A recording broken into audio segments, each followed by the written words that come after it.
Strengths-based living and coaching really is the motto of Gallup. Out of all that was maximize your strengths and as much as possible, delegate your weaknesses. We all have them. We all have weaknesses.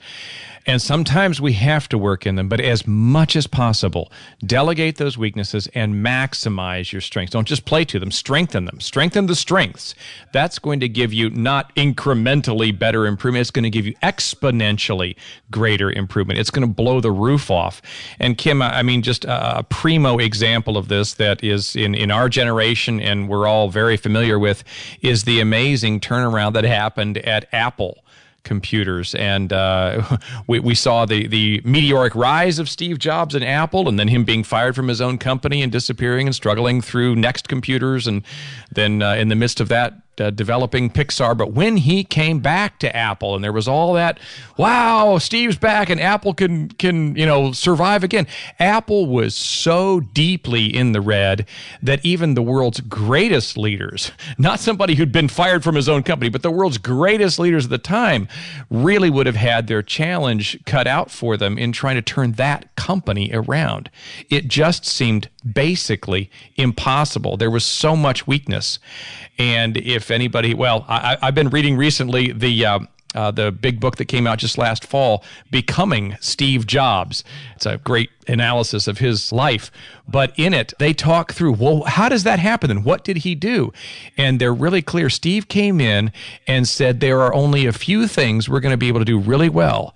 And he whittled everything down to 4 key areas, product lines, that matrix of 4 key areas. Everything had to fit into it, and whatever else didn't, went.